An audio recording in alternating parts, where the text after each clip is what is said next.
All right. Good morning, good afternoon, good evening, everybody. Thank you for being here. This is Can from Lyngso and one of our regular Wednesday classes. And we have a wonderful speaker from Delta Bluegrass, Sodden seed specialist, Jodie Sheffield, who's going to be doing a talk for us today. As always, just type in your questions regarding the talk via chat. And Jodie will try to address that towards the end of her talk. And I'll go through the chat and monitor that in the meantime throughout her talk as well. And this class is being recorded, and I will email a copy of the talk to you folks tomorrow. And you can also watch the talk under our community resources page on Lyngso's website. So let's all welcome Jodie. Jodie, the class is all yours. Thank you, Ken. Thank you all for having taken the time to participate in this class today. I presented at Lyngso probably 5 or 6 times over the past many years, and unfortunately we can't meet in person, but this does give us a little bit broader bandwidth to reach folks and just educate them a little bit more about what Delta Bluegrass does and the products that we provide. I've been a sod and seed specialist for Delta Bluegrass for well over 25 years. I started at my family seed company, developing sod blends for Delta, developing what species go to, each and every one of the sod offerings that they have, which is well over 21 different products that we grow out on our island on the Delta. If you see the photo here on the first slide, we farm many different products on over 4,000 acres on this ranch on the Delta in Stockton, California. We grow sod, of course. We're a big producer of potatoes. We've recently added rice to our product line, as well as other commodities, corn, almonds, because who isn't growing almonds, right? And many other products. So our wonderful, highly organic peat soil that you can see, that dark, rich soil, is a byproduct of the tules that break down and build a beautiful soil medium that we grow our sod on. Makes our sod rolls half or a little bit more than half as heavy as a clay soil type of sod. The peat soil is lighter weight and a great source of nutrients for our grass that we grow. Today, I'm going to be focusing on California native species, which we started producing probably over 15 years ago, as well as Corapia, which is an exciting new vegetative ground cover that uses 60 to 80% less water than commercial turf grass and even our native sods. So that'll be toward the end of my presentation. Just a little bit more about me. As I said, I've grown up in this industry and had the good fortune to work for Ed Zuckerman and Delta Bluegrass for many years. And I'm the research and development person. So I get to play around with new species and bring new ideas to the market. And another part of my job is sharing what I know with anyone that wants to listen. So welcome, and here we go. So landscaping, with native grasses is a relatively new concept. In the past, native grasses have been mostly sold and applied through the process of hydroseeding, where they shoot it through a hose on our freeways and overpasses. So producing a sod was a new idea back in 2002 when we started this journey with Caltrans. They did a contract grow for Mack Road and Highway 99 in Sacramento. And from there, we started just blending different grasses together and developing new California native seed options for the marketplace. And with the green movement going more towards sustainability, using less water, lower maintenance, of course, not having to mow as much, creating these beautiful meadows that you're seeing, as well as more environmental type applications, which involve stormwater channels, bioswales, and riparian type areas, waterways. What is a California native grass? Might be a question that you might ask yourself. What that means is it's a grass that was here from the 1850s or before. So basically it was here before the European settlers or even the East Coast pioneers brought their seeds to the West Coast. So these varieties are considered to be more acclimated to our zones and our climate here in California. And with that, they bring better adaptability, less need of inputs such as fertilizer, and just a water saving option. So Delta started with our biofiltration sod, as I said, for Mac Road and Highway 99 as a, as an erosion control type of setting. But from there, we started playing around with other options. And so now we have what I consider 3 urban landscape options meant for the urban landscape setting, and then 2 that are used predominantly for environmental applications that I mentioned previously. So yes, all sod is not the same. And this has been, as I said, 15 years in development. I'm a big one with research and believing that you can take my word for whatever I want to tell you, but there's a lot to be said for developing third-party data. So I've always enjoyed great, combinations of relationships with different municipalities, different research facilities, as well as just homeowners and people that are excited to try new things. So as I said, we've worked with Caltrans, we've worked with the Turf Grass Evaluation Station at UC Riverside. Dr. Jim Baird there is a great researcher in the industry, the green industry. The Portola Valley Town Center had a demonstration area. We've worked with Cal Poly at San Luis Obispo. Right now I'm doing a water wise landscape project. A multi-million-dollar grant was won by Dr. Dave Fugino at UC Davis. And we're working alongside him. It's more of an irrigation study, but excited to get great data on our conventional turf, the non-natives that you see in parks and schools and your own backyard and front yard more than likely, but excited to get some data, some real data that's not just anecdotal, but scientific in that study. As it says on the last bullet point, data's collected in a lot of different views and ways that we're trying to gather information. Water savings being a huge part, drought tolerance being a big part of what we're looking at all the time. Natives aren't going to be super wear tolerant. They're, as I said, they're not really bred or plant, bred toward improving their wear tolerance. So they're more often used in areas that don't receive high traffic. But the San Luis Obispo Cal Poly study was one done looking at sedimentation, runoff, erosion control. That was with their crop science department. And then we're also looking at subsurface irrigation and how that impacts the development of these sod blends and the survivability. I won't talk too much about subsurface. Not a big fan, but that's my little soapbox that I'm not going to get on today. So gosh, probably 15 years ago, my boss gave me my own acre. And with that acre, I have my spot on the ranch. I can really do more in-depth studies of different turf applications and different combinations of grasses, how they develop roots when they're irrigated versus non-irrigated.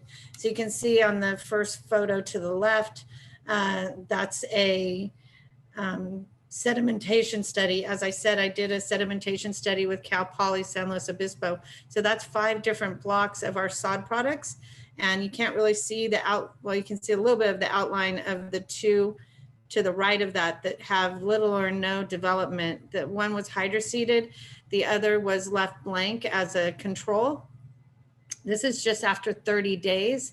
And the interesting part is on this sheer ditch bank, a 2-inch rain event brought probably 2 inches of sediment into the catch basin shown on the bottom right side of the ditch bank. So 2 inches of soil washed into that catch basin, and on the sodded plots, there was no measurable sediment. So that's just after 30 days. The hydroseeded area didn't get a chance to really, even germinate at that point, but it did show that it doesn't matter what type of grass is applied, but when there is a cover that is on a slope like that, you do get a measurable rate of erosion control and holding those slopes in place. And with levees being on an island, that's a very important element to what we're trying to do on our own ranch. The top right are my 50 square foot blocks. Mostly when I do look at different options, what I call new options, I do 50 square foot blocks and I replicate them 3 times so that I can make sure that what's happening in block A is also happening in block B and C, and really gives a better look at how grasses are developing, which ones are desirable. Sometimes you'll mix grasses together and one will become a bully, I call it, and just kind of mug out the other varieties. Not something that we necessarily want. We want a good combination of grasses that perform well throughout different climatic situations, as well as they just hold on to their own integrity and don't just become a single stand. This is another test area that I have on the ranch where we're measuring the evapotranspiration of water through the grasses. And again, they're replicated plots. And this study also contained plots that were mowed versus non-mowed. And what does mowing do to impact the drought tolerance and the root depth of these grasses? So that's what I'm looking at in this slide, or in this plot, this research area. So WUCLs, I don't know how many of you are involved in the landscape industry or maybe landscape architects. WUCLs is a rating system that water departments and public works are using now to allow or not allow grasses to be installed into the landscape. It started as a reference material through Dave Costello with UC Davis and other partners to just help water agencies understand not grasses predominantly, it's a small part of WUCLs, but to understand native plants and non-native plants and their water usage. So the ratings through WUCLs, it's a water use, classification system, and it rates the grasses and ornamental plants as low water use, very low, and medium and high. So I took our sod blends and looked at each individual variety and how it's rated, because we want to be able to tell folks that our sod's a low water use. We don't try and classify it as very low. That's a little aggressive, but you can see through the different blends that we offer, most everything has a low or very low rating. And the ones that aren't rated are more cool season grasses that perform well in the warm season as well, but they really are in there, especially in the biofiltration sod. The 2 barleys are in there to have winter active growth. So the drought tolerance and water usage isn't a factor, because they just kind of take a back seat to the other species in the mixture and don't require higher water usage. And then they just come to life. I'll have a photo later on showing the expression of those barleys in the cool season when it's rainy, when you really want those grasses to be actively growing and holding your slopes and providing, excellent erosion control. So the environmental impact of the native grasses, and grasses just in particular on their own, but with native specifically, they're going to save you about 50% on your water bill. And that 50% isn't going to be realized right away. I think some folks think these are drought tolerant grasses. I'm going to put them in and right away I'm going to water 50% less. More and more in the native field, both with ornamental plants and with our native sod, the point of view or the thought process is that plants need to go through at least one warm season, and they need to be in the ground for a year to possibly 2 years before they achieve that full ability to withstand that 50% less water usage. We're with sod in particular, we're cutting off its legs, rolling it up in a sod roll, transporting it and rolling it out on your property, and then wanting it to root in and establish a root system. That's going to take time. And usually it's going to, as I said, be one warm season before you achieve that. But there's other benefits that grasses in particular provide. And that's they provide habitats for insects and beneficial pollinators. Our natives do the same thing. Native grasses can draw bees and dragonflies, all kinds of beneficial insects. They do have their deep root system, which provides that erosion control benefit that I mentioned. And then if you've ever been in an open field and then stepped onto a field that's covered with green grass, you know that it's almost like an instant drop of 10 to 20 degrees.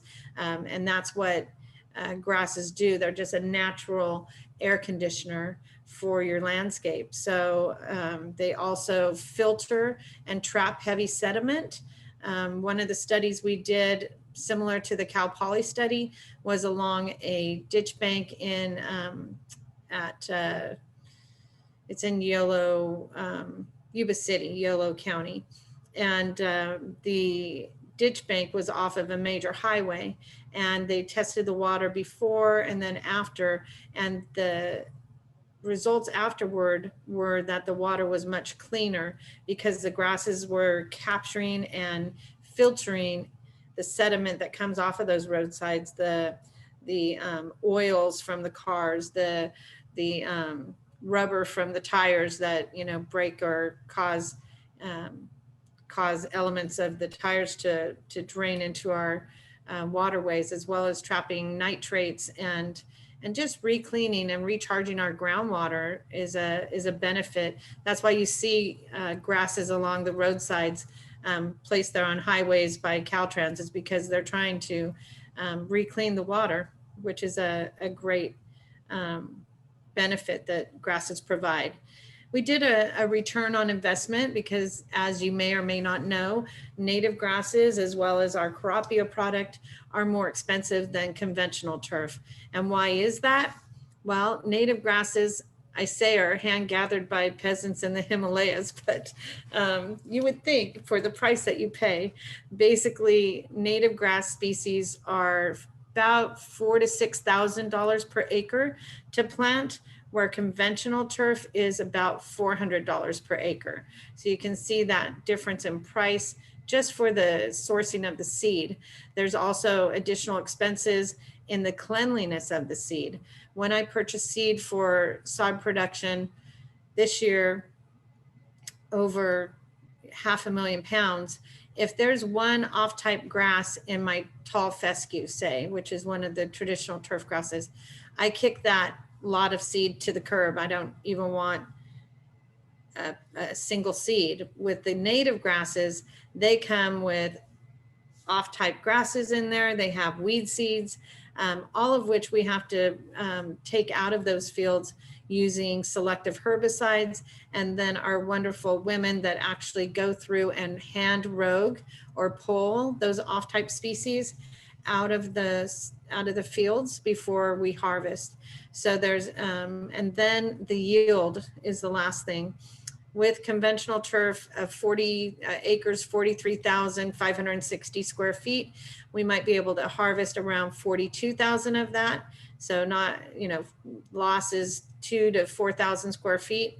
But with the native sod, just due to its growing habit and its just challenges that we have. We probably harvest 35 to 36,000 square feet instead of the 42,000 square feet. So those are some of the costs incurred or that cause native sod to be a little more expensive than conventional sod products. So that being said, we did do a return on investment study many years ago. It was City of Oakland water rates we used, as well as we factored in that most of these landscapes are meadows and are not requiring mowing. So we added, took away a cost of maintenance in that way. And when everything was said on and done, we figure you're starting to really save on your water bill as soon as 18 months, which is a very good return on investment for most of the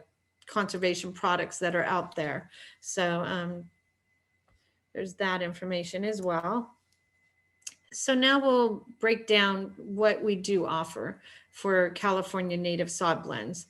And I'll talk about each individual blend and their usages, as well as show you some install pictures, because I certainly find that seeing installations inspires the homeowner, the landscape architect, and just anyone that gets to see the many different ways these grasses can be used. So the first one is our California native bentgrass. And native bentgrass is a variety called Agrostis pallens. And the bentgrass I treat and feel is a natural or a native true lawn alternative. So this grass is meant for people that want to have a native landscape. They want to enjoy those water saving benefits, but they're not quite ready for the appearance of a meadow, a non-manicured. And I've had folks put it in, all the way from Redding to San Diego or further south. And some of these upper end or high-end residential applications, folks that put it around their streetscapes, that hell strip between the sidewalk and the street, and let it go like a meadow, knocks on the door like, did your landscaper quit? What's going on out there? Is your mower broke? Some folks aren't ready for that aesthetic. So when that's the case, you can try using the native bentgrass in its place. You can see this is a lawn over in the Bay Area that they mow probably once every 2 to 3 weeks. And the thing with the native bentgrass is you want to choose your height and just maintain it and keep it there. It does have an elongated brown stem, and the green leaf is just at the tip of the plant. So if you let it get too far ahead of you and you go out and mow, you can end up removing all of the green leaf, and it looks scalped or even like it's dried up and dead. And then you have to wait for it to regenerate a new green leaf from the soil surface up. So kind of like when a guy shaves his head and then, your hair doesn't grow back overnight. So you have to wait for it to come back. So the main thing is to be consistent with your maintenance, choose your height, and keep it there. It is a monostand. In other words, it's just one single variety by itself, where everything else that we produce is a combination of grasses. So the Agrostis pallens, or native bentgrass, is a grass that creeps strongly through stolons above the ground, and then it's also rhizominous. So it has roots that grow underground as well. So it's a strong creeping grass. Not super aggressive. It's not going to, take over your flower beds or anything, but it does have a very nice spongy feeling to it and a very soft, fine blade. It's a beautiful turf cover, and it does have great repairing and recovery characteristics. It's probably the best one for foot traffic, or if you have kids or pets.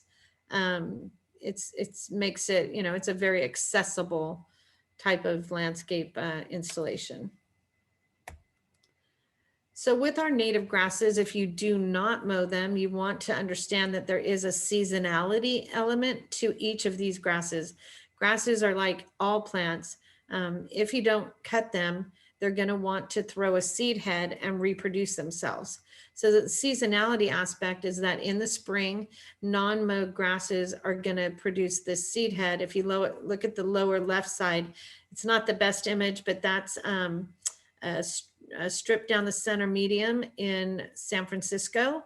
They took out their conventional turf grass that was there because it's very dangerous for them to get out and mow that, and put in the bent grass with the idea that they were going to not mow it and leave it like a meadow.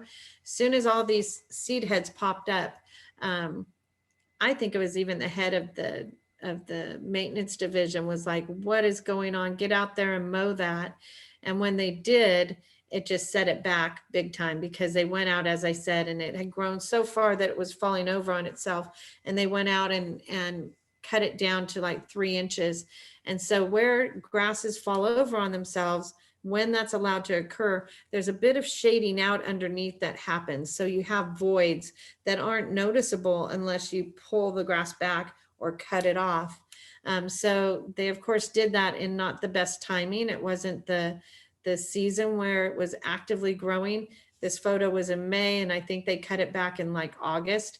And so it sat there and sat there and sat there until October or November before it started to grow again and fill in. So timing is everything. If you do create a meadow, kind of put this in the back of your mind and you say, you know what, that's not the look for us. You have to be well timed in your mowing so that when you do mow it and bring it back to the height that you get it when you get it from the farm, which is about 3 to 4 inches tall, you want to do it when you know that that grass is actively growing and it's going to recover at a rapid rate. Otherwise, you're exposing those open areas to weeds and all kinds of other species invading the area because there's no competition. So here's the native mow free. So this is basically a replication of what we already were growing in our non-native conventional turf line. It started back in the, I don't want to admit, but the late 80s, early 90s as a mix for the golf industry. The non-native version is also called mow free, and it contains many of these same genus species in a non-native form. What that means is they took the natives and they started plant breeding them with maybe some non-native species of the same, or non-natives of the same genus species, and they improved the quality of them over the course of the last 20 to 30 years. But there is a desire to create all native landscaping. And so that meant that when we started this program, it was a no-brainer for me to develop a native form of what we already knew was a great blend out in the market. So native mow free contains Idaho Fescue, which is Festuca idahoensis. I often get questions about that. Why is Idaho in the name? The best answer I can tell you is that there are native species that are native to California, and then they're also found throughout the Pacific Northwest. So the idahoensis species name, I think, relates to that feature of the Festuca idahoensis. This specific one that we grow was sourced at Mount Tam, which is over in the Richmond Peninsula area. It also contains Melody fescue, which is Festuca rubra. So that's a red fescue, fine bladed. It's a creeping grass. So the Melody is a variety that you're going to see throughout our native palette because it's the knitter. It's the one that's going to provide recovery. It's gonna fill in when you have a void that's created by any environmental stress that might happen. And then the third one is Festuca occidentalis, which is sourced in the McCullough River area. And so we have 2 bunch grasses and a creeper. So what that does is that provides you with a good dense cover. This landscape here from Southern California was developed by a award-winning landscape designer, and her name's Laura Morton, and she's just fabulous. And she shared this photo with us of just an oasis of green. One of the famous photos that we have of our native mow free, pop up in a few minutes, and I'll talk a little bit about that one over in Half Moon Bay. But basically what this is a combination of fine fescues, and because of their fine blade, they fall over and give this meadow aesthetic. These grasses can be mowed, and I have some photos of mowed versus non-mowed.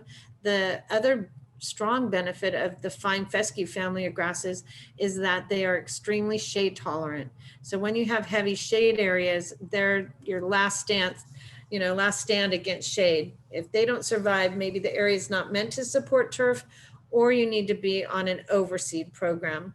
I basically equate it to a park that wants picnic benches in the shade, or there's a pathway up in the Truckee forest where they wanted to have green grass. And you need grasses that are shade tolerant, but if it's too much shade, you have to go in the spring or in the fall and just supplement it. Just plant back a little bit of seed, throw a little topsoil on, and let Mother Nature help it grow with the rainfall, God willing. And just kind of overseed. It's what golf courses do on their tees where they want a place for their golfers to get out of the sun. Mow free is just a great answer. And as I said, it can be mowed at usually 2 to 3 inches, and it's beautiful. And as I said, hairy, fine, and soft, or it can be let to grow to 5 or 6 inches, where it just, blows in the wind and gives movement to the landscape. If it's not mowed, it grows 14 to 21 inches long, and that's long, and it falls over on itself. That's where it gives you that ocean and meadow of green grass, much like you see in Laura's photo here. But that doesn't leave you the ability to access that area. It's like walking through a foot of snow. It's very cumbersome. But I'll show you some photos of the versatility of this grass and how you can have outlining areas perhaps that are fully mature and maintain interior areas that become mowed on a weekly to bi-weekly to once a month timing. And in that way, they're accessible, playable, and usable. My favorite application for sure. So seasonality, again, I want to show you what it looks like when these grasses go to seed. It's not really going to seed, it's the flower of the grass that comes usually in the spring, depending on weather. This year everything was so confused because we had another January instead of January. So everything was trying to flower really early. But when the flowers or the florets come in the spring, they're green at first. And as I said, they bring movement to the landscape. It's like my boss, Ed Zuckerman, says, you have to put on a new pair of glasses when you're looking at these new landscapes and the way that these meadows are being created and implemented into the landscape. You just have to see it through a new lens and appreciate the beauty of these grasses and the seasonality that they bring along. That green floret that it throws will eventually senesce, which means it fires off and it dies. At first it goes blonde, and again, it's still blowing in the wind and looking pretty cool.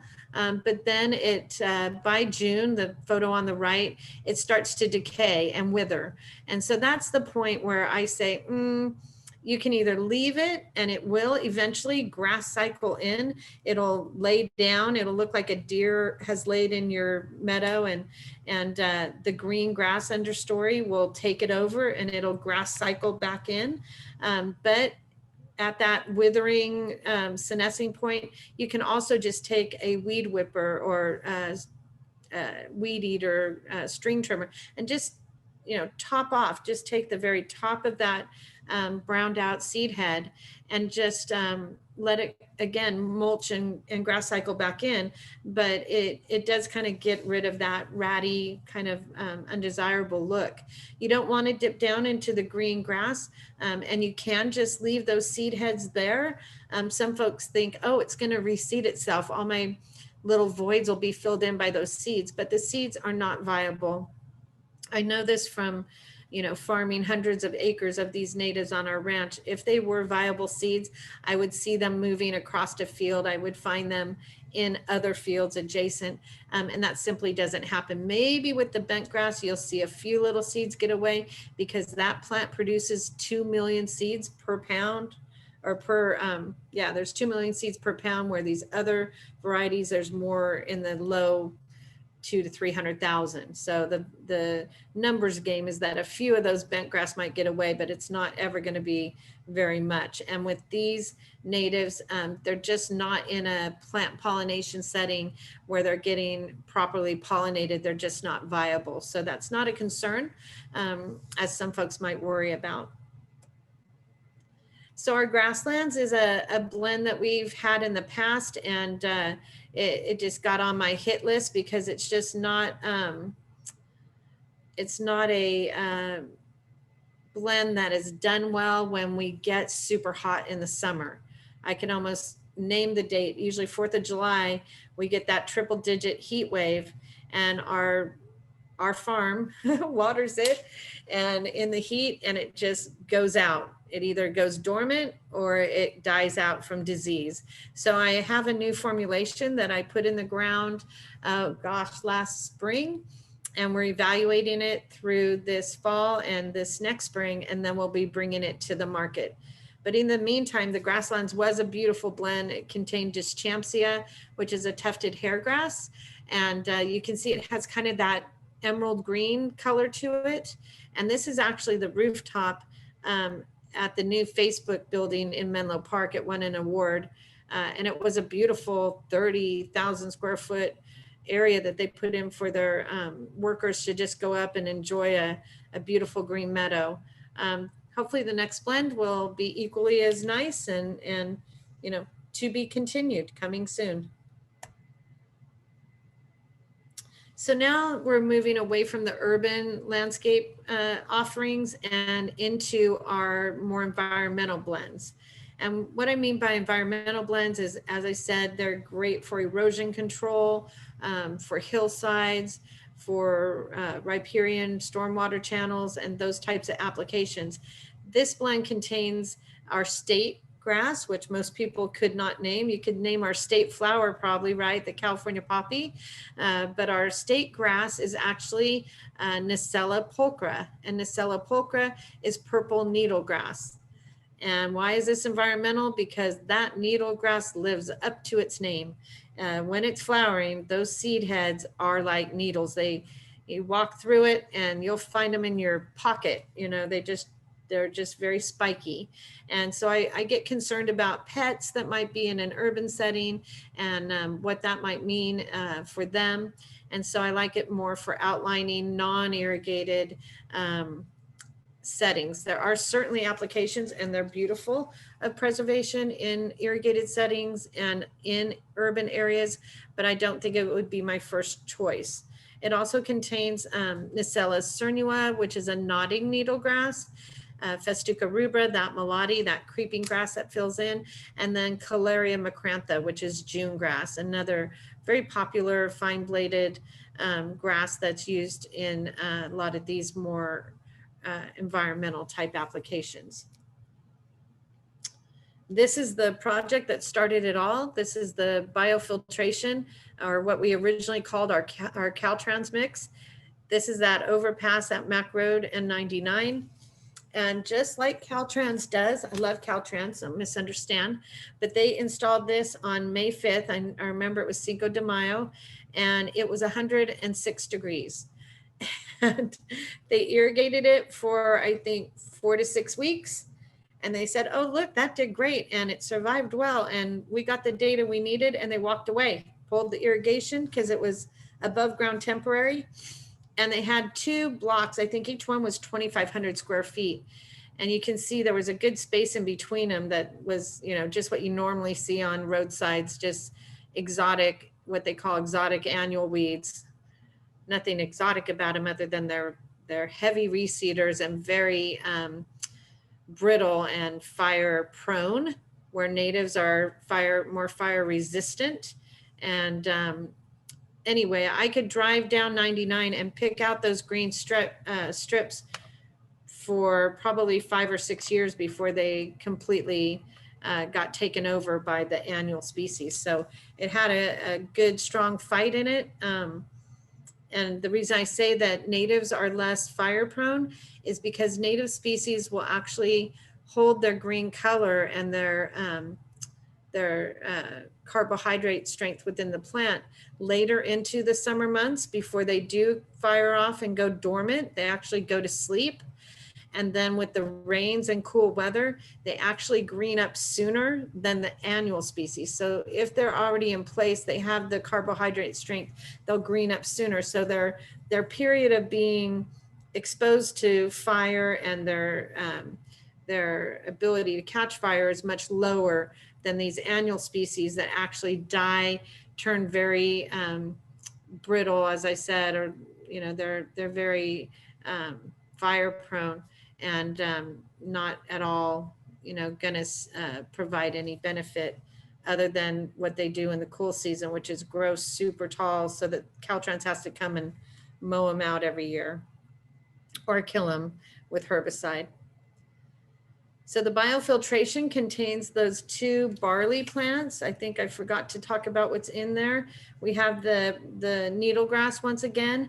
Needlegrass is like a super long-lived native grass, so it's going to hold on for many, many years and keep coming back.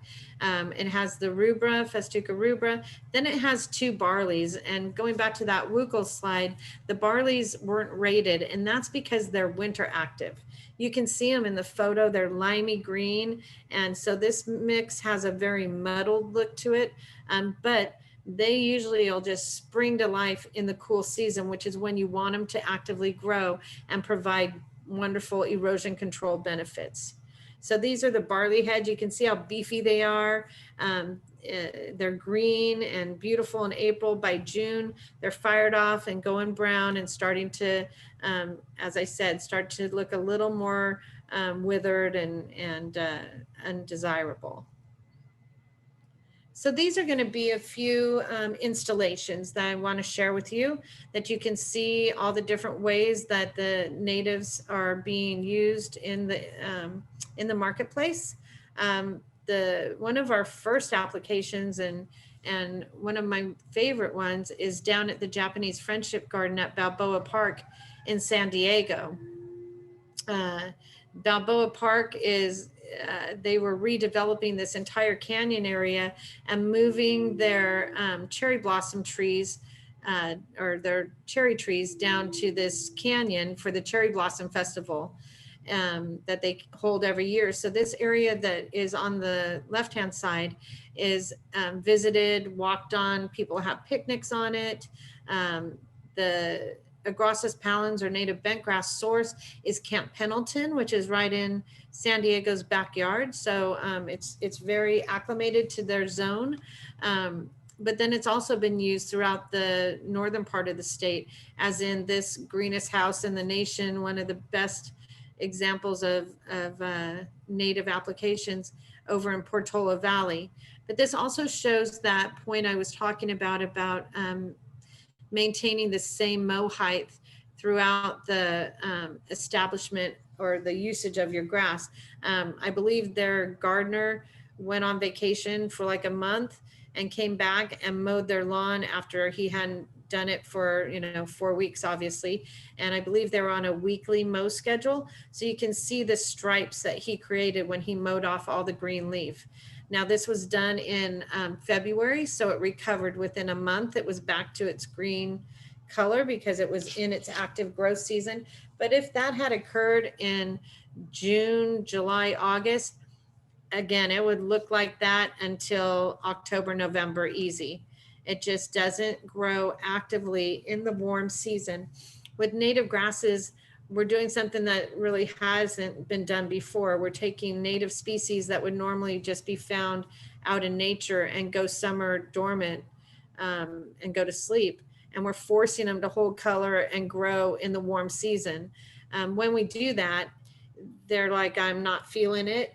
In other words, if we maintain them properly at the ranch, which of course we do, they're going to hold the color, they're going to perform well. And if you have them in your landscape and you're providing the water that they need and managing them properly, they're going to do fine. But when you go out and cut back a meadow in July and expose all those underlining areas that are bare, you're not going to gain recovery. You can't seed in the summer, so you can't go in and say, oh, right, you know, oops, I did this, I'm going to seed, because seeding in the warm season, the seeds just don't germinate as well.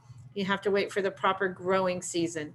So anyway, just a great example of showing you what can happen, hopefully won't happen if I continue to do my job out there and educate folks on how to properly manage these native stands of grass. These are two other applications. I'm going to take a quick drink. I'm getting dry.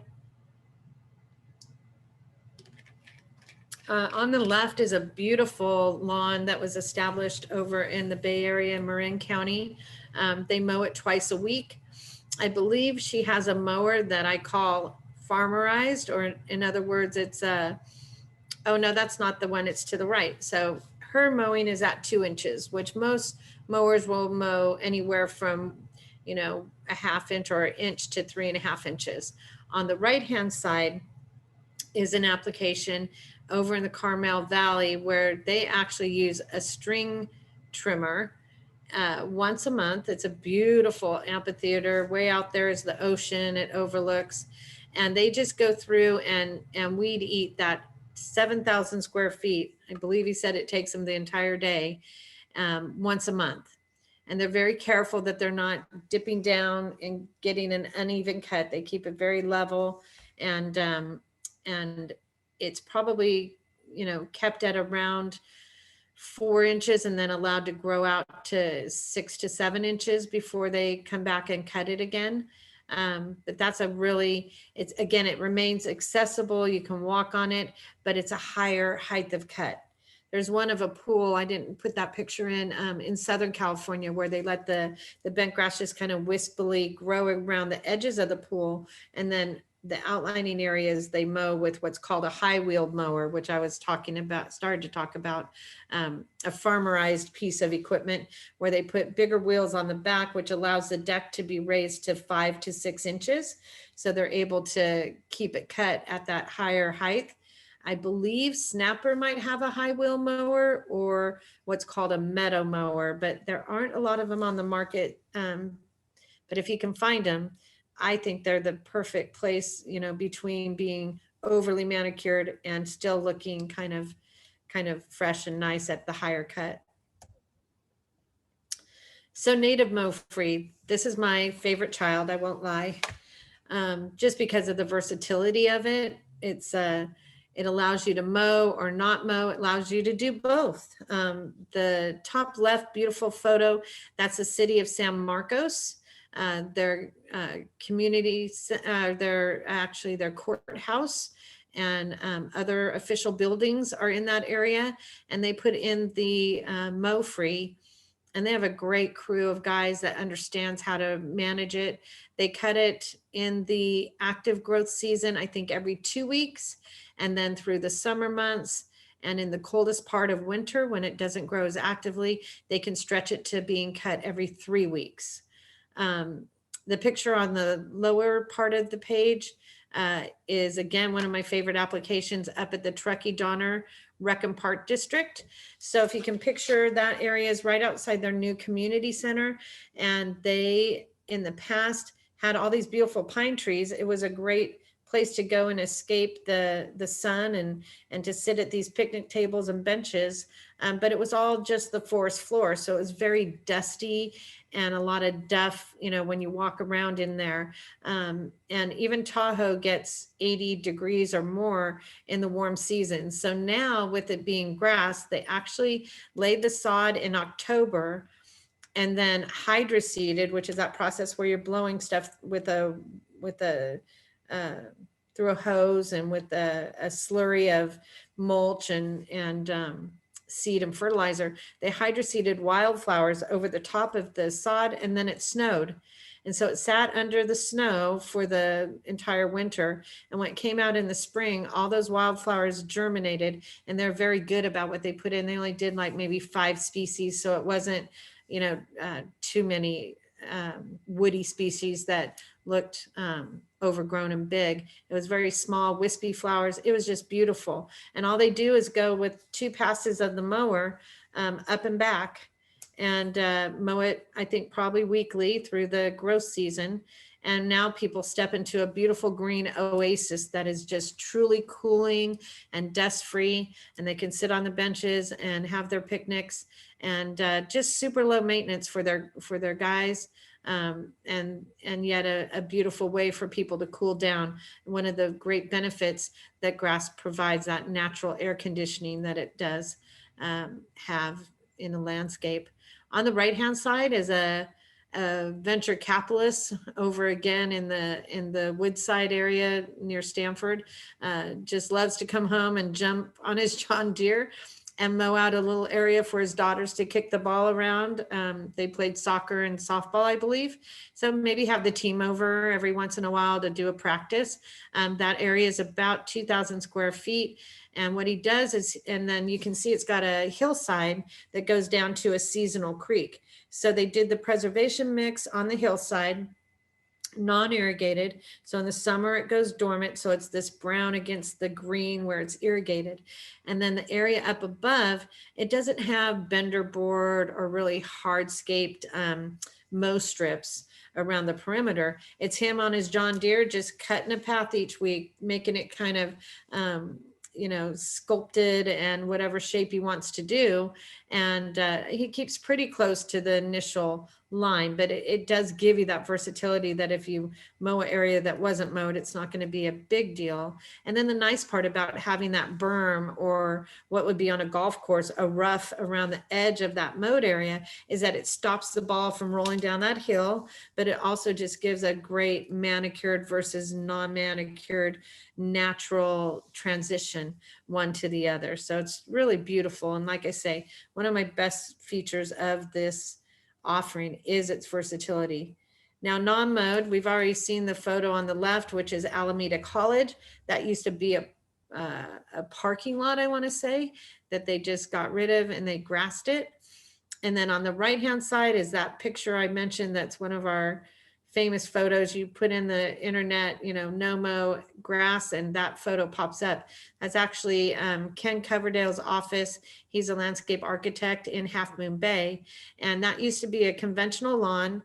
And he said it drove him nuts when he's trying to work in his office and the guys would come mow, blow, and go every week. And so they converted it to the meadow. That's mow free. And they love it. He actually won a water saving award for using, I think it was tens of thousands of less gallons of water in the year. And maybe once every 2 or 3 years, they'll actually go in and mow it and do what he calls a refreshing of the area. He says the guys put the mower down, they take like 4 or 5 steps, and then they have to empty the catcher. And, it's a big process. But you can leave it alone, or you can go in and just kind of freshen it up. So that's what he's done. The photo with the pool in it is one of those more high-wheeled type of applications where they go out and mow it with a specialty mower at about 6 inches. And the frequency depends on the season. So just one where you leave an area accessible, and yet, you can have far less maintenance. And these grasses do not like as many inputs, as in they don't require as much fertilization, obviously less water. And if you're pulling less clippings, that's less green waste as well. One thing I do want to talk about with the mow free that I forgot to mention is that it is our most shade tolerant offer. It does best out of all the grasses in the shade, but it does great in full sun. I tell folks that ask me, well, I want to put it in the full sun, but I also have shade. It's like, well, we grow it in the full sun on the ranch. We farm over 150 acres. As I said, a good chunk of that is the mow free. So everything's grown in the full sun. In the valley, we get extremely hot in Stockton where our farm is. So it does fine in full sun. It's just one of the ones that does the best in the shade. So hopefully that helps you to understand that as well. So these are some bioswale applications. The one on the left is Yuba College. That's the one I was talking about, where that's a highway up on the right-hand side. And they just did basically, I think it was 2 rolls, which would be about 10 feet wide, and just put 2 strips along that culvert. And all the water from the road washes down into that, as well as everything in the parking lot. Their little areas between parking spaces were all sodded as well. So they're going to catch the water, they're going to trap all the heavy metals and toxins, and just clean the water as it re-enters our groundwater system. A great benefit. And then on the right is an application at Skyline College over in San Bruno. And that was a hillside between 2 synthetic athletic fields. Again, one that they really didn't want to mow. They just wanted to throw some grass in there and walk away. And that's what they did. The trees died. Some of the plants didn't make it, but the turf looked great for the last 5, 6, 7 years. I haven't visited the site for many years now, but I'm hoping it's still doing okay. The top pictures are a stormwater channel at Val Vista Park. The buildings up above is a water treatment plant. So they used gray water to keep that alive and growing. And so instead of just riprap and invasive species growing on that hillside, the sod gives a solid cover and helps provide excellent erosion control. And then you'll see, different applications and bioswales. This is a Walmart shopping center where they grassed the big bioswale areas instead of just putting gravel everywhere or bark. Bark simply washes down into these, catch basins, and who knows how much of that's in our stormwater channels and, down in the systems now, where the grass stays tight, stays put where you put it. Another beautiful application. So this area goes along the parking lot. All kinds of garbage might blow in there, but it's easy for the guys to just use a blower and get it out without having to mow the area and have all that additional maintenance. Individual plants are great, but they really don't provide that same level of erosion control, as well as the benefit of cleaning our water again. So this is more an application of showing you a streetscape using biofiltration, where maybe mow-free might have been a better choice. You can see this is the winter. In the summertime and in the warm season, it looked just like mow-free, but then winter came along, and in front of all these houses, those barleys popped to life and started growing actively. And you can see how lime green they are, and how much faster they grow than the grass below. So homeowners were going outside and saying, oh my gosh, there's weeds outside my white picket fence and I need to kill it. So they were spraying herbicides. They were doing all kinds of things. So not the best option probably for urban landscape, and just a kind of giving you an idea of why I think it's much better for the environmental applications that it was originally, created to be a part of. So I love to talk to people about irrigation, because water is a precious commodity, as we all know, and especially today as we're seem to be heading into yet another drought. Irrigating properly is important, and understanding how to apply water is super important as well. And then there's timing. Timing is everything. So water is the #1 problem people face with turf. So if they call and say they're experiencing areas that are dying out, or that they think they have disease or insects, more often than not, literally over 95% of the time, it's irrigation related. So there's a lot of variables. We get a lot of folks that want us to tell them how to irrigate. Just tell me when to do it and for how long. But there's too many variables. It's not one size fits all for every landscape. So you need to understand your soil type. You need to understand your environmental conditions, such as wind. You need to irrigate according to the time of year. This time of year, when our days are at their longest, and our nights are at their warmest, even our ground temperatures are higher, folks believe because their lawn is drought tolerant that they can cut back on the water. And that's true to an extent. If your roots are developed, as we said, you've been in a year through one warm season, you'll water less, but you still have to water more in the warm season. Water savings is a action that occurs over the course of a 12-month period. It's that you can wait longer to turn your water on in the spring. You can cut your water back sooner in the fall. It's a savings throughout the entire year, not when it's under the most stress and you want to add more stress by taking away the water. You can't do that. So what does that mean? It means we want to understand how to water deep and infrequent instead of watering frequently and shallow, which dries out so much faster and keeps your root zone up in the top inches of the soil instead of down deep. Native grasses have been found to have roots as far as 4 feet deep. Conventional tall fescue can have roots that reach 2 to 3 feet deep. But you have to bank your water deep in the soil, create a reservoir of moisture deep in that soil so that those roots will chase after it and you're building your drought tolerance. So it's important to have a short-term strategy when you're developing new sod and putting in new grass, and then have a long-term strategy for your irrigation, which will help you to establish great drought tolerance and long-term healthy, lawns that aren't having Bermuda or weeds come in because you're keeping it dense and full and healthy. So there's 2 words that are really used strongly in the industry. One is drought resistance and the other is drought tolerance. And our sods are drought tolerant. So drought resistance means it's a plant or a turf that will survive without water for long periods of time. What does that mean? That means in the warm season, Bermuda grass, which actually is planted by people and will grow in the crack of your sidewalk, is what I always say. You might be able to water that much less frequently than you would tall fescue or even our native species. Corapia, which we're going to talk about next, is a vegetative ground cover that both UC Davis and UC Riverside have determined after it's established can be watered as infrequently as every 21 to 30 days.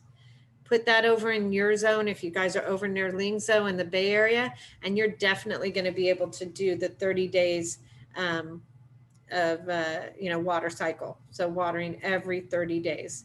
That would be a very drought resistant plant. Drought tolerance is when plants can sustain low water levels for a few days, for weeks sometimes, or even a month. So again, seasonally, it's going to depend on what time of year, our length of our days, how hot we are, your zone, where you're located.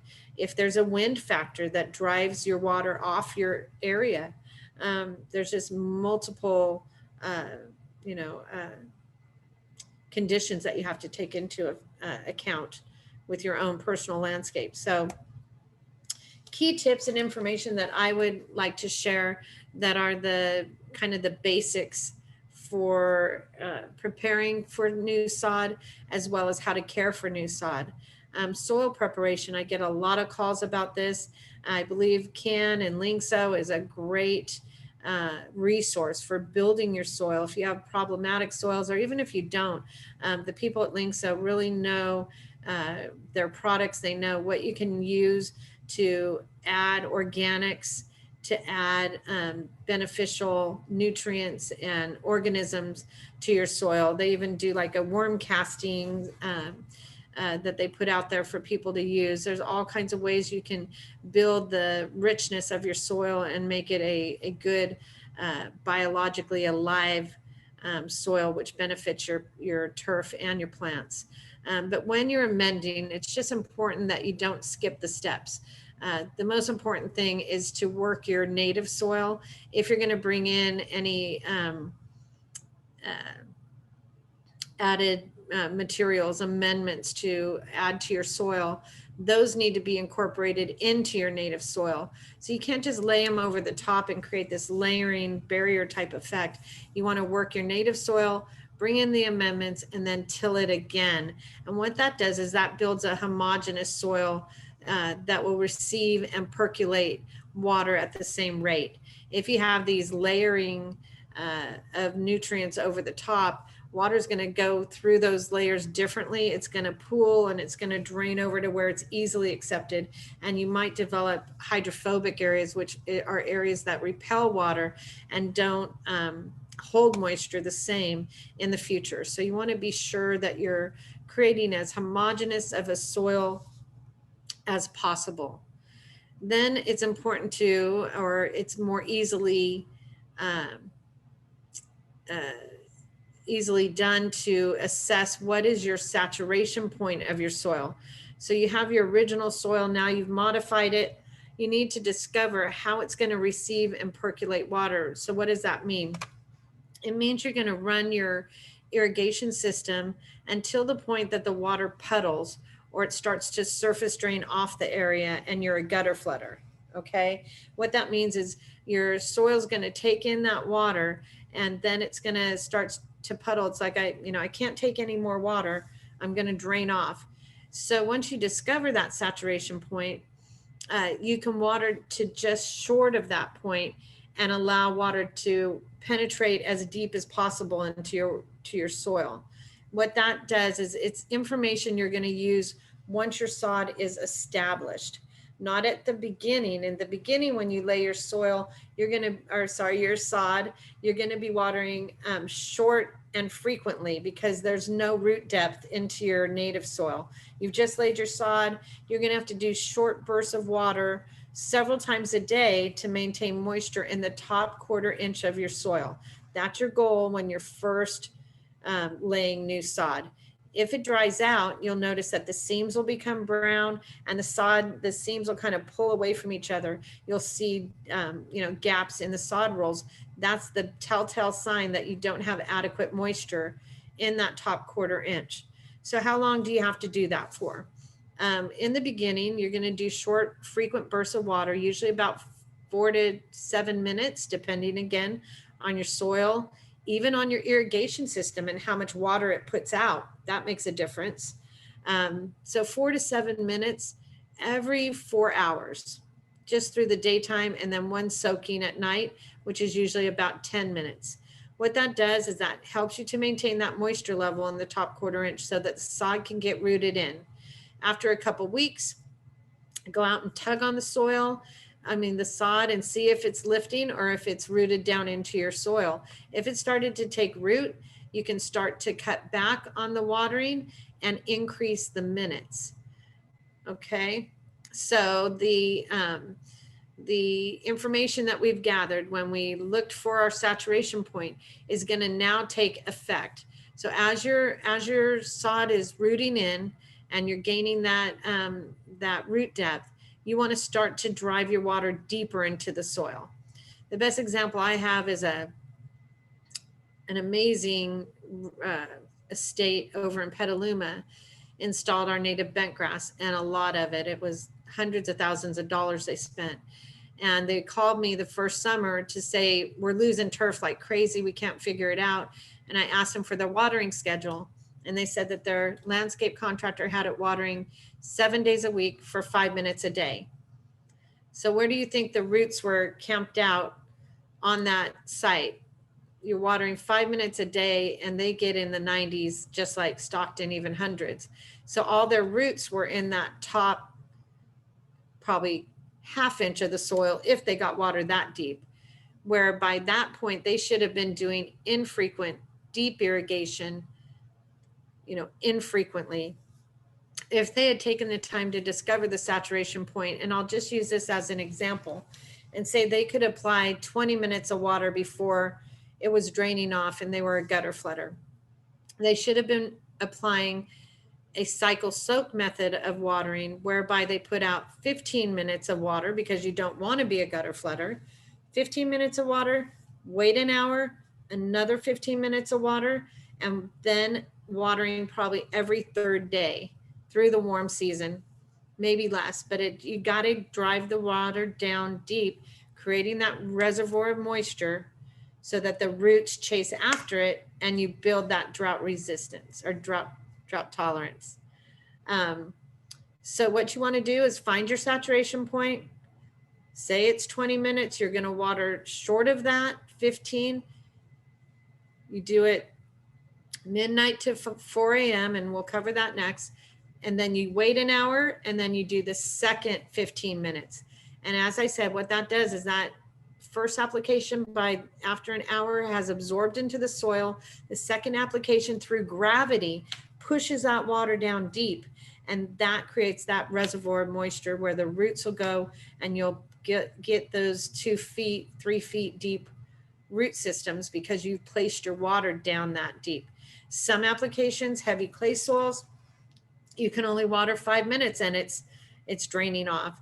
You might have to add a third cycle. So you're going to water 3 minutes, a half hour apart probably because you don't need an hour. Every 30 minutes, 3 minutes, 3 minutes, 3 minutes, and hopefully get that water down deeper into your soil so the roots can also go down deep. This is what happens when I don't take my allergy medicine. So during the warm season, and I usually describe that as, this year it would have been May because we were already screaming hot, but May through the end of August, mid-September. That's when our days are at their longest, our nights are at their warmest. Again, ground temperatures are even higher. That's your cycle soak timing. That's when you're going to employ a cycle soak method of applying water. That apply to your saturation point, just short of it, wait an hour, do another application.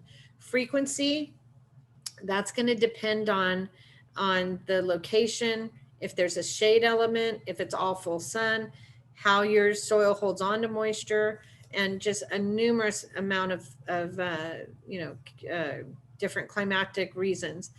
But basically, if you know we're going into a heat wave, say, and you're cycle soaking every third day, you might need to go out during that week like we had last week. God almighty, 108 over here in Stockton. I don't know what y'all faced, but it was crazy heat wave. You might have to go out just before you go to bed at night and just manually hit the system. Give that lawn a refreshing drink before you go to bed. It doesn't have to be a cycle soak. It would be one run of your sprinkler system just during that week that we're experiencing such severe, excessive heat. But otherwise, you can just let it cycle soak on a regular schedule, whatever works best for your area and depending on your different environmental conditions. Optimum irrigation times, and this doesn't just only deal with disease and what heat and humidity at the soil level cause, and that's what happens when you come home from work and it's up in the 90s and you're like, oh, I better give the lawn a drink. And so you stand out there with your hose, hand watering. You're just introducing disease because you're adding moisture and heat at the soil level, and that creates humidity, and that's the precursor to fungus.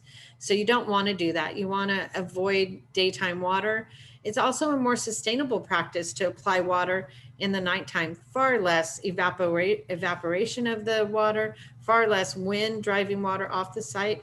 It's just a much more sustainable practice. So as much as it pains you not to apply water in the daytime, just try and avoid that. When you're first installing sod, you can't avoid that. There's people ordering just as much sod this time of year as every other. And we face a lot of challenges with not a lot, but people that develop disease because they're watering in the heat of the day, but you're forced to because it's a young plant with no root system.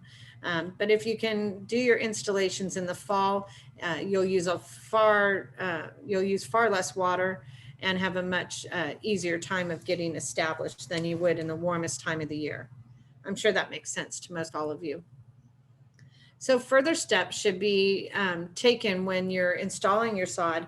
And the most important one that some folks forget about, or they think, I bought all this great amendments and I've done all this, treatment to my soil. I've even tilled in starter fertilizer.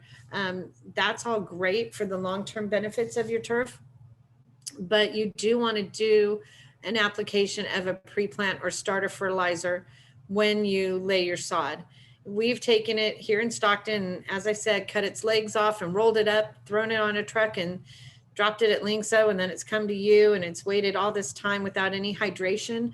And you're going to lay it out. You want to put all those nutrients that it needs right there on top of the soil, right there where the roots are going to be. So there's less transplant shock. There's more ability for the plant to remain strong and ward off disease. And two products that Lyngso sells are from Down to Earth. And Ken was telling me that she likes folks to use both the BioLive, which is an analysis of a 5-4-2, along with the BioTurf product, which is an 8-3-5 analysis. So these two products combined provide all the beneficial nutrients that that plant needs to get a healthy start. The first number is nitrogen, which promotes green growth, but phosphorus and potash, the second and third number, are what promote healthy root establishment. I'm sorry.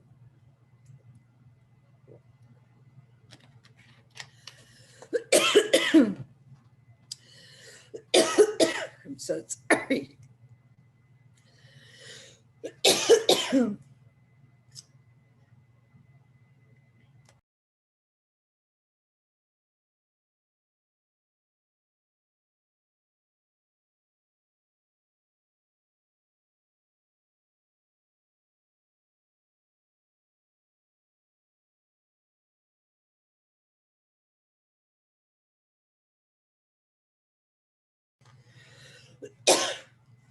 Ken, maybe you could share about these products.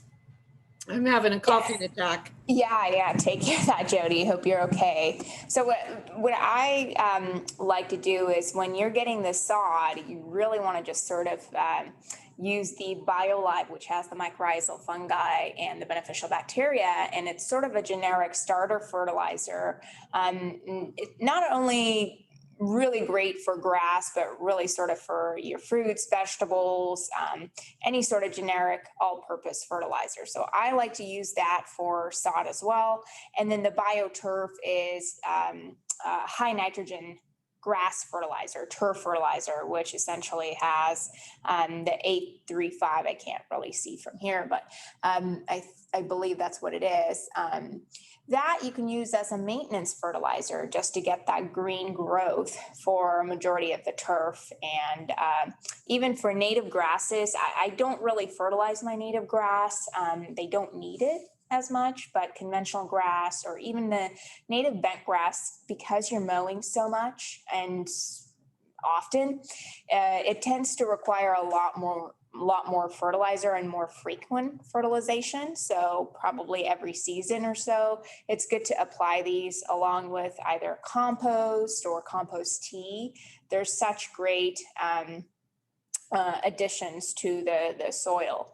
And this is all organic maintenance of the turf. And as you know, Lyngso does organic maintenance. So that's pretty much all the products that we have here. And if you want to jump in, Jody, to add anything to this, more than welcome to. Yes, and I'm so sorry about that. I haven't talked this much in a row for a long time. Anyhow, yeah, the maintenance fertilization is important. And as Ken indicated, natives are just kind of, just leave me alone. They don't require or like a lot of nitrogen. However, if you have a soil that's nitrogen deficient, they will need a nitrogen application. I usually like a follow-up application of fertilizer about 4 to 6 weeks after the initial installation. The reason being is you're putting a lot of water through your soil and depleting the nutrients somewhat. So, and you've got, again, a young plant. It just needs another kick in the butt to help it root in. So applying that bioturf product is just a great way not to stress it out with not too much nitrogen, but give it a good, healthy, organic feeding, and help it to drive its roots down deeper and give you that drought tolerant benefit all that much sooner. Okay, so why aren't you advancing? Did I make it mad? My slide's not going forward. It likes Lyngso. Do you try clicking on the right arrow on your keyboard, perhaps? Yeah, that's how, oh, there we go. There we It was go. just delayed or something maybe. Okay, so now we're going to talk about Corapia. So Corapia is a utility ground cover. It's not a grass, and it's not native. So it does resemble Lipia nodiflora, which is a native form of ground cover that's been used as a seed. But anyone that knows Lipia nodiflora knows that that plant is very not invasive, but prolific, prolific in its seed production. So that means it throws a lot of seed and it'll move around your landscape in a very aggressive way. So the nice thing about Corapia is that it's a sterile plant. And so it's not invasive. And the sterile aspect has been confirmed through both UC Riverside and UC Davis in their extensive drought studies that they've done on this ground cover. It flowers from May through October. And so it draws a lot of pollinators. Even though it's a sterile plant, there is a certain amount of nectar still in that flower that draws bees and, as I say, dragonflies, all kinds of beneficial insects. It's highly tolerant of acidic and soils that are high in salts, but it also performs well in all different soil types. And it is that miracle product that stays 1 to 3 inches tall, which people are always looking for grasses that stay that short.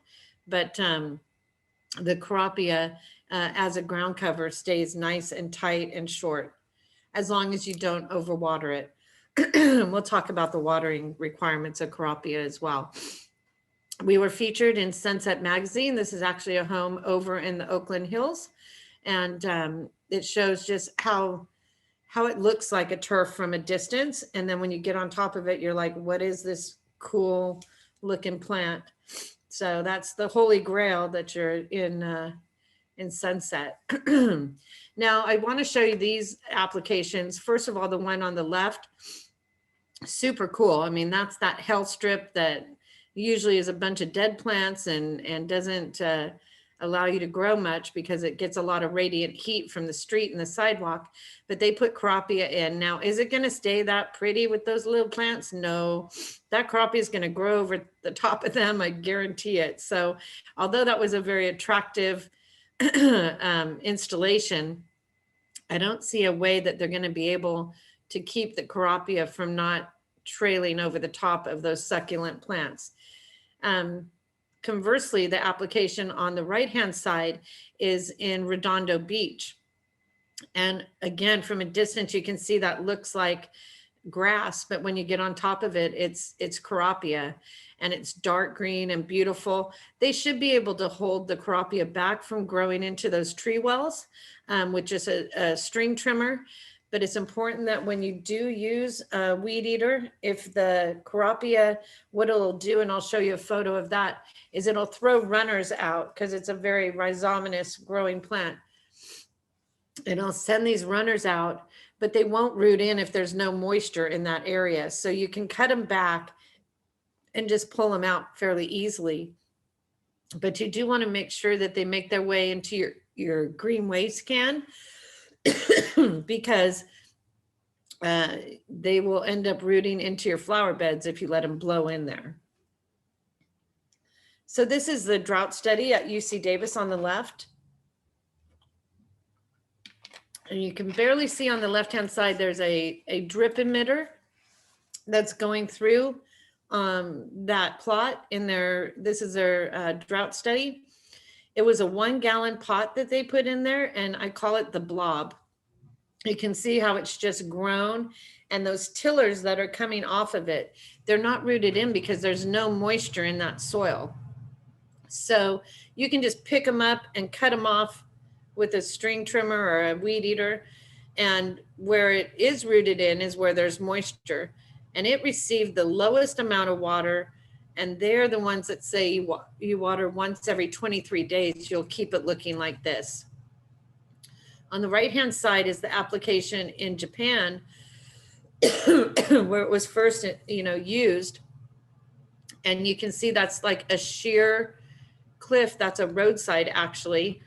And it runs for 15 miles. And they pretty much figure by the time they sod the 15 miles, or I believe this was planted from plugs, they're going to be starting back at the original site and going after some of these weeds and grasses that have invaded it. But just tremendous ability to provide erosion control and root in on sheer areas like that. The left-hand side application is in Morgan Hill, and they're watering it pretty well. But on the right-hand side at the city of Pittsburgh, no matter how many times I told them, the gal that did this demonstration garden understood, but the landscape contractor refused to cut back on the water. They're watering twice a week, and you can see how it's mounded up on top of itself. The Corapia is probably about 6 inches tall in this stand. And just when it starts to grow over the top of itself like this, it can implode. It can get disease when you're overwatering. It can also just get very wide bladed or larger. It looks like a 4-leaf clover kind of aesthetic instead of the tight look that we're used to with Corapia. So overwatering is not beneficial to the plant. Once it's established and rooted in, you've got to start cutting back on the water to the point where you're watering about once every 20 to 30 days. And when you're doing that, you want to water again in that cycle soak method, driving water deep in the soil. They found roots in Abu Dhabi that were 10 feet deep. Of course, that's a desert, sandy soil, not a lot of moisture. So it did survive 10 feet deep, sandy soil that was high salt and performed great. So drain, get your water deep and it'll follow. This is an up close picture of the bloom, which I had said it blooms from May through October. And if you don't want the blooms, if you want it to stay super tight in its structure, you can mow it once a month. You just want to be sure that you, clean the mower and that you don't use it on conventional turf without doing that, because you can carry the Corapia into your traditional lawn. My gardener did that on my house. I've just got a patch of it in my driveway of Corapia. He mows it about once a month, but the other side of my driveway where he goes to from the, one side to the other, if he mows the Corapia, he's carried the Corapia into the other side, which is fine because the sprinkler broke and my husband didn't want to fix it. And now it's all dry, but the Corapia is still alive. So it's pretty amazing. This is another application, just trying to show a little bit about how drought tolerant it is and how it tillers out on the sidewalk of that left-hand picture. You can see how it's starting to grow out onto the sidewalk. So you will need to trim it and keep it in its boundaries if you don't want it to spread. This is a great picture of versus unmowed. On the left-hand side, that house in West Sacramento is the sweetest guy that he cuts it with a reel mower, kind of the mower that my grandpa had when I was a kid, the barrel mower that'll allow you to cut it super tight. I think he keeps it at about a 1/2 inch. And the mower he got, I want to say he bought it at Lowe's, but it's like all chromed out and it has the cutest little catch basket that he can just take and dump. And he just keeps it really clean and tight. The right-hand side shows mowed Corapia versus unmowed. You can see just how big and flowery it gets when it's not mowed. Super happy and beautiful. Again, very versatile. You can do mowed versus unmowed, or just embrace one or the other. It's all what aesthetic you want to see. When you first get Corapia, it looks really tight, like the left side of the photo, versus grown out just probably within a month or two, depending on the season. Again, Corapia is like the natives, only opposite. It loves the hot weather. It's growing crazily right now. It just loves the warm season. In the cool season, it'll slow down. So we'll talk too about pre-emergent control of weeds, which is a definite must with Corapia. These again are a few more applications, just showing the beauty of it. The left-hand side is Vespertine Restaurant in Culver City. I haven't been there. I'm anxious to see if they can still find their stairs. They must have to keep after it a bit for those little stairways. And this is an outdoor eating area. So I'm also curious if it blooms and the bees, and I don't know. It's just one of those that's interesting.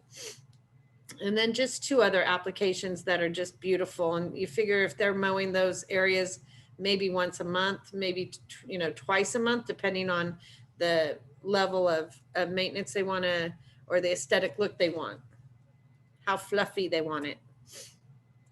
And again, this is a sod product that's produced by Delta Bluegrass Company. We do have a agreement, a contract with Corapia Inc., whereby we sell this as sod rolls, and the sod rolls are meant to be intact when you install it.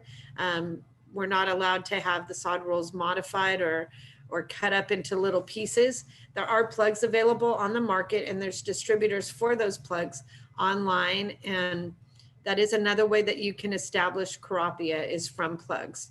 But we are a sod producer, and so the sod rolls are not meant to be modified in any way.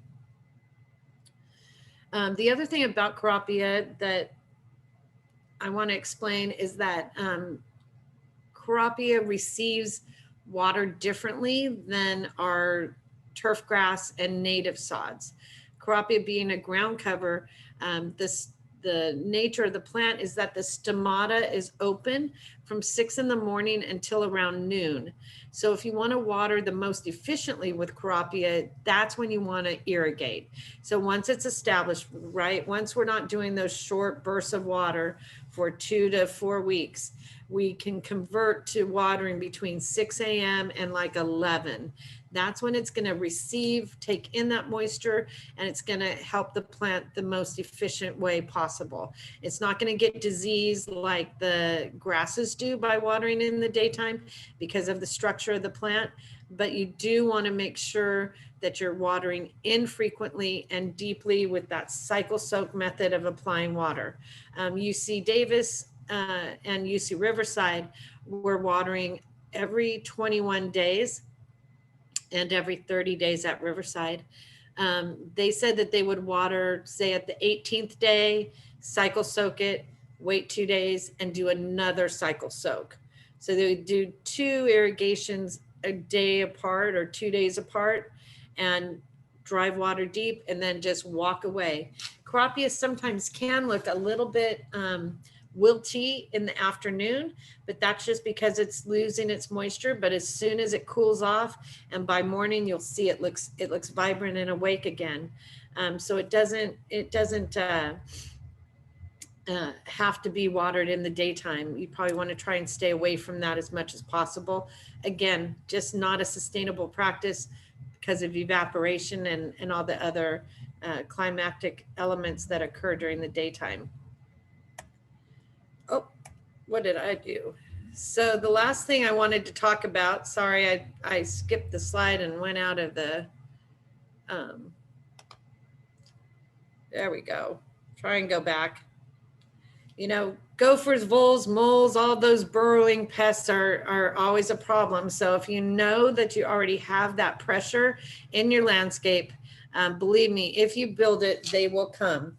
I had a hillside, that Portola Valley project, where they knew they had a lot of gopher activity. And on the hillside, they decided not to do gopher wire, and it just got destroyed. So they like that long grass because nobody's disturbing it, you know, in areas where they're mowing every week. You're seeing disturbances that hold them back a bit, but when you build little condos for them, they're going to come up. So the important thing to remember when you're putting down the wire is it should go directly on top of the soil and then the sod directly on top of the wire. You don't want to put a layer of soil between the wire and the sod because they will come over the top to get at those yummy roots. So yeah, if you don't want to be like Bill Murray and get all caddyshack about your pests, then use the gopher wire. It's a big investment to input these products in. And again, Lyngso does provide gopher wire. I believe Can said they do. And so you have a source to get it. Just make sure you put it directly under the sod. And thank you for having me. You know, I hope that you enjoyed my presentation and found it informative and beneficial for you. Thank you, Jodie. That was a plethora of information, really. Thank you. That was great. Yeah, people say I'm like drinking from a fire hose, so I know I throw a lot out there. No, that's good. That's wonderful. We do have some questions here in the chat, so I'll go back and ask them so you can address those questions here. Okay.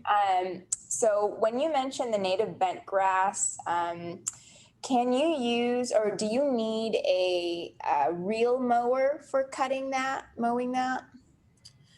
No, the native bent grass is not the same. It is a similar genus species, and if you want to use a reel mower, you can. But reel mowers are used on more the conventional form of bent grass found on golf course putting greens, where you cut it super tight to make a puttable surface.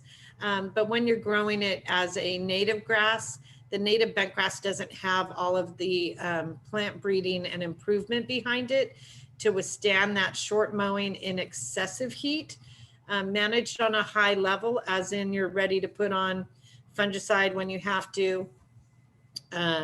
You're ready to, you know, give it a ton more water. You can use a reel mower and use the native bent grass as that kind of putting surface, but it's not usually necessary or needed. Usually people are cutting it with a regular rotary mower at about an inch, anywhere from an inch, which is tight, but all the way up to 3 inches tall. Or higher. You just set the level and keep it there. That's my little drum I beat is, you know, consistent mowing. Yeah. Okay. Great. So the next question is, how much minimum soil depth does the native sod mix require for a green roof application? Like in particular, like the Facebook rooftop has the grass there. So what's your take on that?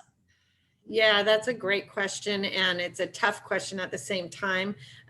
You know, grass pavers and a lot of those grass cells that people use usually have only a couple 2 to 3 inches of soil base availability. It just means that you're going to have to water more frequently because you don't have that root depth or that ability to create moisture deep in a soil. You don't have all of those factors. It's possible to do and obviously has been done. It's also been used in fire lanes, which often have a DG grass paver type of setup. You just have to apply water more frequently in order to maintain the health of the grass. Yeah, that's a great answer. And one thing that I want to emphasize is grass roots grow quite deep, as we know in the grasslands, the native grasslands, and the many researches that have been done. So really, you know, if the soil depth is concerned and you only have 6 inches, absolutely a lot more water, a lot more fertilization. So that's essentially the upkeep for that. So would you go over the rule of thumb for mowing heights for summer versus winter, and for different grass species that you mentioned, say for California native versus conventional, or even the bent grass? Is there a summer mowing height versus a winter mowing, and what's the schedule like? Yeah, that's a good question as well. So the rule of thumb is that conventional turf type tall fescues, which are what you see in parks and school play yards, a lot of soccer fields and so forth. New home construction, they're usually using a 90-10 or our Bolero Plus product as a, front yard installation. Those grasses you can mow anywhere from 1.5 inches to 3 inches tall. And the mowing height should be adjusted based on the season. Asking about the warm season versus the cool season. You never want to put more than 1 or 2 stresses on a turf at any one time. And the first stress is that you're cutting these grasses within 1 inch of their life every week, telling them to grow and be green, and you want them to look pristine and perfect. When you're doing that, that's a stress to the turf. So you add heat in the warm season, that's a secondary stress that you can't control. So if you add a third stress of mowing it really tight and at the shorter mowing height, then you're exposing yourself to, disease and other problems, with the turf. So if you can raise your mowing height a click or two in the warm season, you're welcome to drop it down a click per mowing in the cool season. Enjoy that tighter, shorter cut when it's not under that heat stress and experiencing that. As far as the natives go, I hope I expressed that if you're going to mow them, probably 2 to 4 inches is the best height. Most mowers max out at 3.5. So that means when it gets to 4 inches, 5 inches, you need to cut it right away. You never want to remove more than 1/3 of the leaf blade with any mowing. So you want to be sure that you're not cutting off more than you leave behind, in other words. So reduce the stress by not mowing natives tight in the warm season, but also if you have non-mowed areas that you want to convert to mowed, or you want to refresh like that Half Moon Bay application, you want to do it in the growing season. So that means you want to do it in October through maybe the middle of February, the 1st of March. That's your ideal time to kind of refresh or recover areas if you need to overseed. We meant to talk about seeding, and Lyngso and Delta Bluegrass, we sell all the seed that matches our sod blends. And, I'm not trying to make a big sell, but you do want to try and stick with the seed that is the closest match to what you've already spent a lot of money on and put in the ground. So be sure and ask Lyngso about getting seed if you do plan to seed areas. And there is information that I can provide through Lyngso on how to best overseed your area, as well as irrigation protocols that go a little more in depth than what I was able to cover today. Okay, fantastic. And on the same note of irrigation, I know you covered quite a lot. Could you just summarize a general rule of thumb for frequency and duration for watering sod, especially California natives? Yeah, right. There's, as I said, not one size fits all for them, but the frequency, especially the timing, once you're established, is midnight to 4 a.m., no daytime water. That's super important. And then frequency and duration is going to be discovering that saturation point, finding out how much water can you put on without being a gutter flooder, watering short of that, and cycling that water twice within an hour of each other between midnight and 4 a.m. Stretch it out as far apart from each other as you can, twice a week, once a week. As the days get longer, all right, and we get warmer, it's going to be more frequent, but hopefully you can keep it infrequent and start cutting back as soon as we start to cool off. We can be 100 degrees in September. That's not the same heat as we have in June, July, August. September, our days are shortening. You hit 100 maybe at 5 o'clock at night, and you're only sit there for an hour or two before you start cooling off. That's different heat than the rest of the year, and you water accordingly. Okay, fantastic. So let's move on to Corapia. So people want to know where they can source Corapia sod. Obviously, Delta Bluegrass. We know the answer to that. So they're asking, or they're stating that there seems like there's a wait list everywhere that they check. Is that true? That is very true. And unfortunately, it continues. Right now, we're shipping out as much as we can, as quickly as we can, but we did have a waiting list.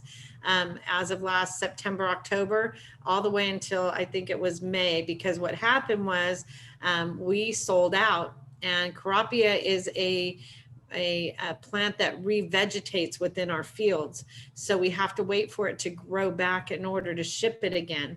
So waiting for revegetation after October was like trying to watch water boil, or what's some of those terms. It just doesn't revegetate in the cool season. It's a warm season, actively growing plant. So here we are sitting in, March, April, with well over acres of orders sitting on the books. And it's now, getting better. We're shipping every bit that we can. We're scouting the field and looking for more availability every Monday. We have meetings, but the good news is that we do have a large block that's going to be coming available the end of August, sometime in September, that should carry us very well through the next cool season, so that we don't run out again. And once that field is opened up, we'll have good availability on a consistent basis. I apologize to any of you that have been waiting for it, but I promise you it's worth waiting for.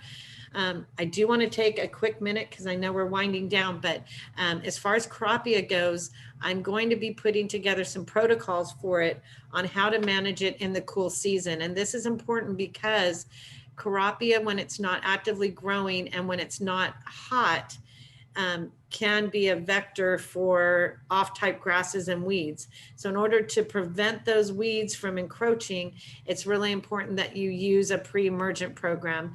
And I know that Lyngso probably won't sell the actual chemicals that I would recommend, the pre-emergent chemicals I would recommend to prevent that from occurring, but they may have an organic offering.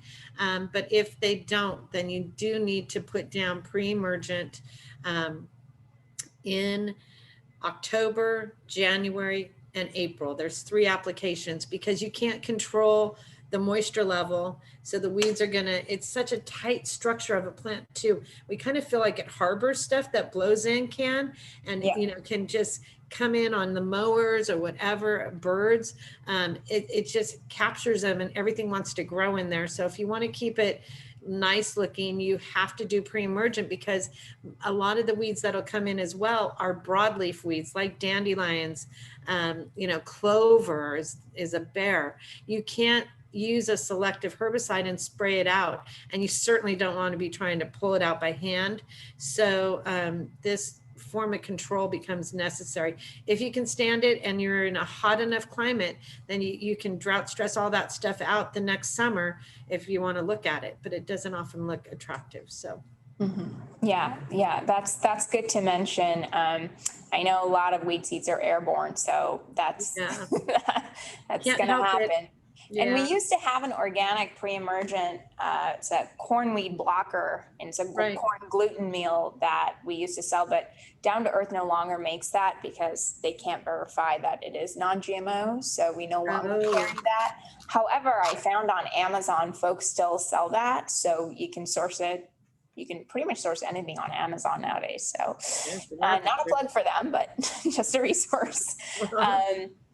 Okay, so on the same topic as Corapia, I have 2 questions, and then we'll sort of conclude this talk here.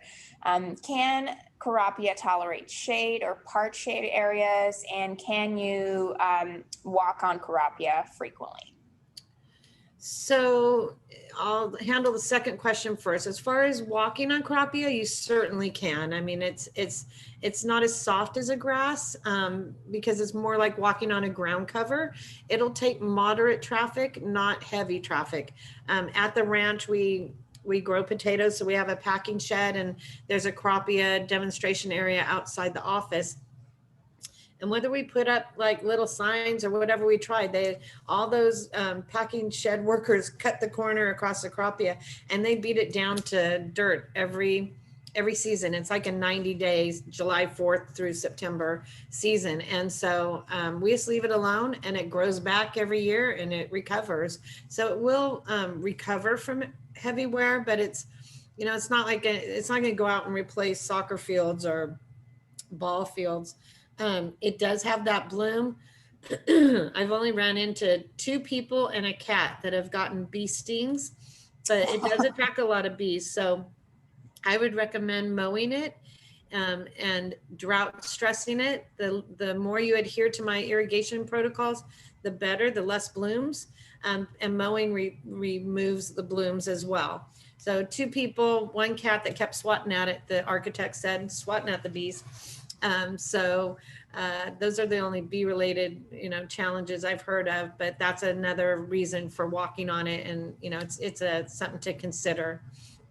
As far as the other question goes with the shade tolerance of Corapia, there's studies going on at UC Irvine, and it'll take moderate shade or what I would say is the lowest amount of shade. It really does prefer full sun. My boss had it under a mulberry tree, or Japanese maple tree rather, and it was pretty heavy shade, and it just got real open and looked like a 4-leaf clover, very leggy. From a distance, it looked like an ornamental strawberry under there when you got on top of it, and really next to the planter where the tree was located, you could see soil between the plants. So it definitely did not hold its density.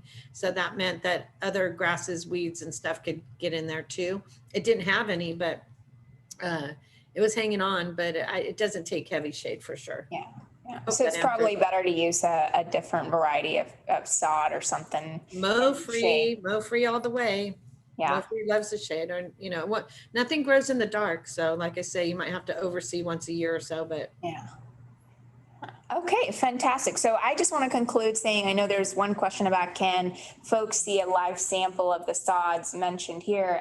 Lyngso does have a small demonstration area for Delta Bluegrass where you can see the difference between the native mow-free, the 90-10. We have the biofiltration sod, the Corapia, and the Bolero, I believe. So we do have that. So you're more than welcome to stop by and check that out.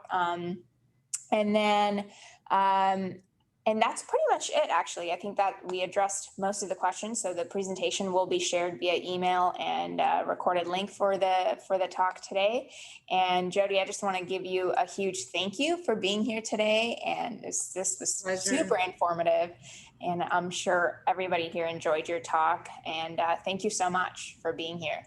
And I would say that, a lot of folks want to call Delta Bluegrass directly to order their sod products, but the best pricing comes through our network of distributors, of which Lyngso is one of our best distributors. So they get a discount based on the volume of sod that they purchase. So they can give you that or pass that savings along to you. So just be sure if you're looking for a product that you call Lyngso directly, and that way you'll get your best price.